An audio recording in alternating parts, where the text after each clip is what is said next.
Firma Hisense, pod kterou spadají také značky Gorenie, ASCO, ale třeba i česká Mora, tady na veletrhu IFA nejvíc zaujala 116-palcovou mini LED RGB televizí. Nová technologie v oblasti televizorů. Ale my jsme tady kvůli domácím spotřebičům. A já tady stojím u nových praček Gorenie, které budou dostupné v několika řadách G800, G600 a tak dále. A tady máme G800, pračka a sušička. Čím ty spotřebiče vynikají, co přinášejí nového? Jedná se o modely, které jsou buď ve variantě s autodosingem, tedy automatickým dávkováním detergentu ze zásobníku, nebo manuální násypkou, která ale byla upravena tak, aby se lépe tam ty prostředky dávkovaly. Uživatelé byli občas v některých těch násypek zmatení, jestli do určité části patří tekutý prostředek nebo se tam má sypat prášek. Tady je to velice přehledně rozděleno a nemůžete udělat chybu. Netřeba asi zdůrazňovat, že jsou spotřebiče extra úsporné, zase tam došlo k nějakým posunům ve snížení té spotřeby energie. Čím určitě zaujmou, jsou ty displeje, barevné LCD displeje, ale tradiční ovladač pro pohyb v tom menu. U jednotlivých programů lze vybírat i z módu, jakým budete prát. Jestli chcete prát výrazně rychleji nebo naopak úsporně. Současně tam jsou i funkce pro odstraňování skvrn, tak, aby jste byli schopni z prádla odstranit konkrétní skvrny, které nejvíce trápí.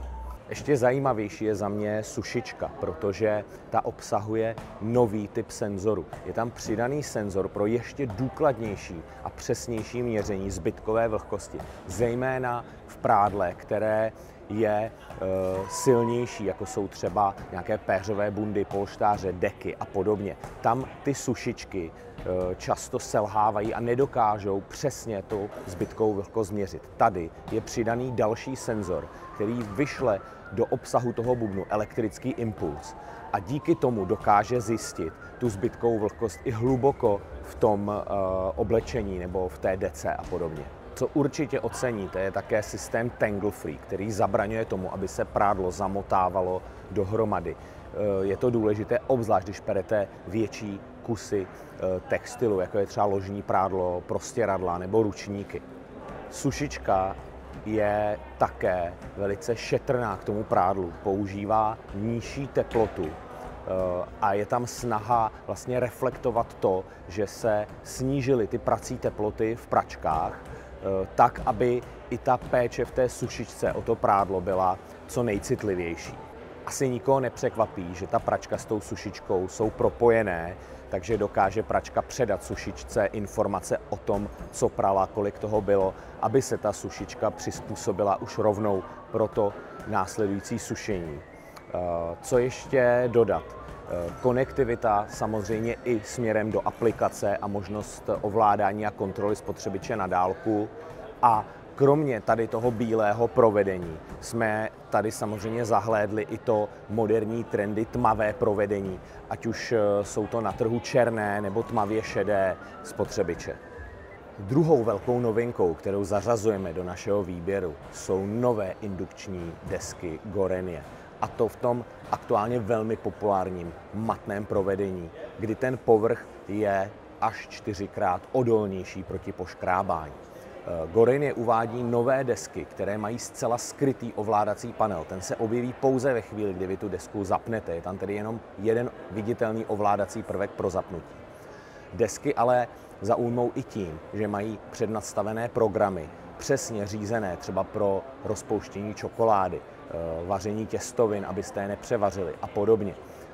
Za nejdůležitější věc já osobně ale považuji to, že mají ty desky zcela plynulý ohřev. To znamená, že ty induktory nefungují v impulzech, jako u běžných indukčních desek, kde s tím, jak zvyšujete ten výkon, tak pouze stoupá frekvence těch impulzů. Ale tady je ten ohřev toho dna té nádoby zcela plynulý. A co určitě ještě stojí za pozornost je, že k těmto deskám budou dostupné i designově sladěné trouby v tom matném povrchu, v tom matném designu. Kromě toho tady jsou k vidění různé nové lednice, které jsou takzvaně kitchen fit. To znamená, že i když je to volně stojící lednice, můžete ji zasunout do nábytku v kuchyni. Není tam ten náběh dveří, může tam být celá malá mezírka mezi lednicí a třeba zdí nebo tím nábytkem, kam tu lednici budete zasouvat. Značka Hisense je dlouhodobě zaměřená na nejmodernější technologie a posouvání hranic toho, co je možné. Já tady stojím u nové pračko-sušičky, která má kapacitu na až 12 kg prádla pro praní a 8 kg pro sušení, což je taková obvyklá velikost sušiček. Takže s tímto spotřebičem získáváte kombinaci, která je schopná sušit už opravdu plnou náplň toho prádla, kterou běžně pereme a sušíme. A to při hloubce necelých 60 cm.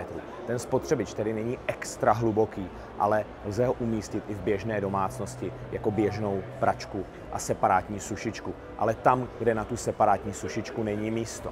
Navíc je ta pračko-sušička vybavena tepelným čerpadlem. To u těch pračko-sušiček není také běžné. Sice to už na trhu existuje, některé firmy to uvedly, ale je to stále rarita.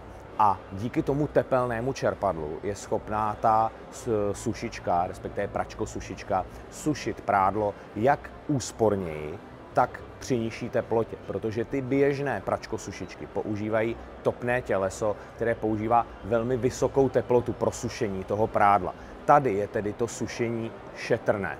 Tento model samozřejmě není jediný, který tady Hisense v rámci praní a sušení ukazuje. Má tady i další samostatné pračky a sušičky, a to dokonce modely s až 7palcovým displejem, barevným, který poutá pozornost. My jsme vlastně tady do té sekce přišli právě díky tomu, že nás přitáhl ten velký displej.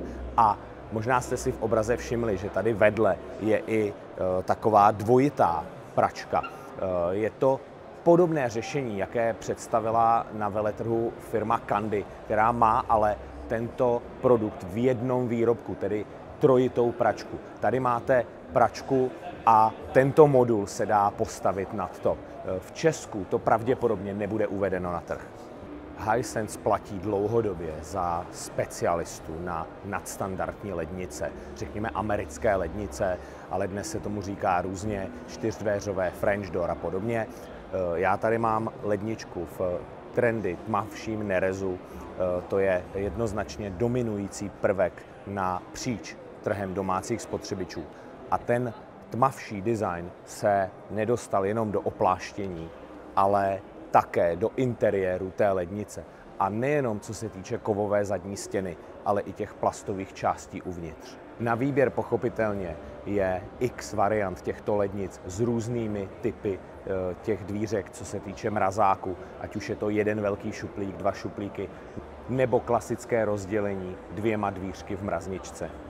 Už z loňského veletrhu IFA jsme informovali o nové generaci praček ASCO. Tehdy šlo ale o prototyp. Teď už tady máme finální produkty, a to hned ve 3 barevných provedeních. Pračky ASCO se dlouhodobě na trhu vymykají tím, že jsou prakticky kompletně vyrobené z kovu. Dokonce i to závaží v té pračce není z betonu, ale je z litiny. Navíc mají ten speciální quattro systém uchycení bubnu, který výrazně tlumí vibrace a hlučnost. A také jako jediné na trhu nemají to gumové těsnění okolo dvířek. A berou si tento systém z profesionálního praní, které ASCO samozřejmě vyrábí také. Je celkem logické, že taková pračka nemůže být úplně levná, ale za tu cenu získáte spotřebič, který je testovaný na to, aby vydržel v provozu minimálně 20 let. V kategorii varné techniky, konkrétně trub, uvádí ASCO právě na trh nové modely. Ty jsme tady viděli loni, mají menší displej než trouba, u které teď stojí, a má ještě výrazně větší ten ovládací panel. Druhou změnou je, že tyto modely nemají madlo dvířek. Mají tady ovládací prvek, kterým otevřete dvířka zcela bezdotykově, respektive pouhým stisknutím toho tlačítka. A stejně tak se ta dvířka i zavírají. Nezavíráte je manuálně. To ale pochopitelně není jediná speciální vlastnost těchto trub. Používají i tzv. Celsius cooking. Je tam velice přesný senzor. Ta trouba se před prvním zapnutím dokonce musí kalibrovat, aby se přizpůsobila to, v jaké nadmořské výšce je instalována. A následně je schopná držet teplotu s přesností na 1 stupeň Celsia. Dále nabízí spoustu různých automatických programů, konektivitu, zkrátka vše, co od produktu této kategorie dnes můžete očekávat.